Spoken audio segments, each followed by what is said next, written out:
পেঁয়াজ, রসুন, আদা, কাঁচামরিচ কেটে নেওয়া হয়েছে, আর এখানে কেটে নেওয়া হয়েছে টমেটো, পাকা পাকা টমেটো। তারপর একটা প্যানে দিয়ে দেওয়া হলো সরিষার তেল, দিয়ে দেওয়া হচ্ছে বড় বড় করে কেটে রাখা পেঁয়াজ।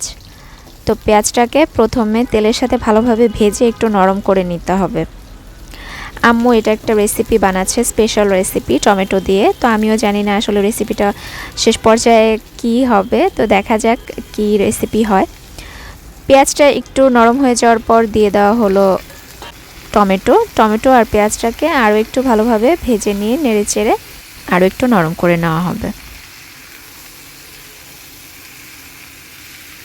তো যখন নরম হয়ে গেছে তখন অর্ধেকটা টমেটো আর পেঁয়াজ তুলে রাখা হচ্ছে, আর অল্প একটু পেঁয়াজ আর টমেটো রেখে দেওয়া হবে। সেই সাথে দিয়ে দেওয়া হলো কোয়া রসুন আর আদা।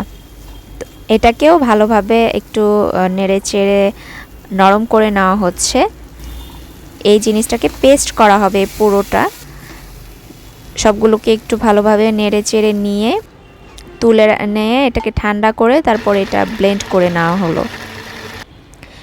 এবার আবারও কড়াইয়ে দিয়ে দেওয়া হলো সরিষার তেল। তেল গরম হয়ে যাওয়ার পর ব্লেন্ড করে নেওয়া মিশ্রণটা দিয়ে দেওয়া হলো। এবার তেলের সাথে এই মিশ্রণটাকে ভালোভাবে ভেজে ভেজে কষাতে হবে।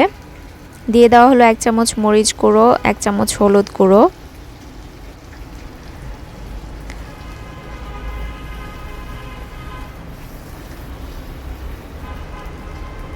দিয়ে দেওয়া হলো লবণ। সব কিছুকে একসাথে নেড়ে চেড়ে কষিয়ে নেওয়া হচ্ছে। সে সাথে অল্প একটু পানি দিয়ে দেওয়া হলো। এবার ভালোভাবে ভেজে ভেজে মিশ্রণটাকে কষিয়ে নেওয়ার পালা। তো এর ফাঁকে দিয়ে দেওয়া হলো কেটে রাখা কাঁচামরিচ। এভাবেই এটাকে ভেজে একদম কষিয়ে নেওয়া হয়েছে। দেখুন মশলাটা ভাজা ভাজা হয়ে গেছে। এই পর্যায়ে দিয়ে দেওয়া হলো তুলে রাখা টমেটো আর পেঁয়াজ, দিয়ে নেড়ে চেড়ে মশলাটার সাথে মিক্স করে নিতে হবে। এই পর্যায়ে সামান্য পরিমাণে চিনি দিয়ে দেওয়া হলো, আর দিয়ে দেওয়া হলো গরম মশলা। এটাকে নেড়ে চেড়ে নিয়ে এবার একটু পানি দিয়ে এটাকে ভালোভাবে একটু নেড়ে চেড়ে ঢেকে রাখতে হবে। আস্তে আস্তে জাল হয়ে যখন ঝোলটা ফুটে উঠবে, তেলটা উপরে ভেসে উঠবে, তখনই এটা হয়ে যাবে।